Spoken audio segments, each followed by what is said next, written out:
கேரளாவில் மூளையை தின்னும் அமீபா பாதிப்பு அதிகரித்து வருகிறது.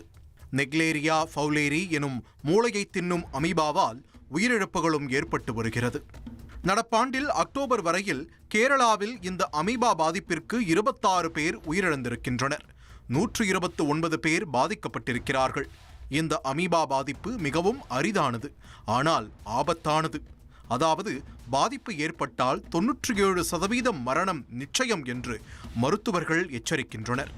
தேங்கி நிற்கும் நீர், ஆறுகள், ஏரிகள், குளங்கள், தண்ணீர் தொட்டிகள், நீச்சல் குளங்களில் காணப்படும் அமீபா மூக்கு வழியாக மனித மூளைக்கு செல்கிறது. மூளை திசுக்களை அழித்து மூளை வீக்கத்தை ஏற்படுத்தி உயிரிழப்பை ஏற்படுத்துகிறது.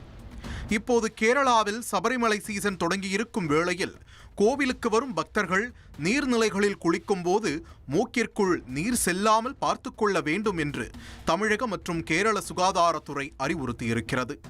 பக்தர்கள் ஆறுகள் மற்றும் குளங்களில் குளிக்கும் போது மூக்கு மற்றும் வாய்ப்பகுதிகளை நன்றாக மூடியபடி குளிக்க வேண்டும்.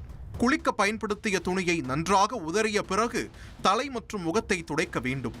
கண்டிப்பாக கொதிக்க வைத்த தண்ணீரையே குடிக்க வேண்டும் என்றும் அறிவுறுத்தப்பட்டிருக்கிறது. கரோனா போல அமீபா பாதிப்பு பரவாது, அச்சப்பட வேண்டாம் என்று தமிழக சுகாதாரத்துறை கேட்டுக்கொண்டுள்ளது. சபரிமலைக்கு சென்று திரும்பும் பக்தர்களுக்கு 3 நாட்களுக்கு பிறகு காய்ச்சல், தலை சுற்றல், உடல்வலி, வாந்தி, மயக்கம், சுவை மாற்றம், பின்கழுத்து பகுதி இறுக்கம் உள்ளிட்ட அறிகுறிகள் தென்பட்டால் உடனடியாக மருத்துவமனை சென்று சிகிச்சை பெறவும் தமிழக சுகாதாரத்துறை கேட்டிருக்கிறது.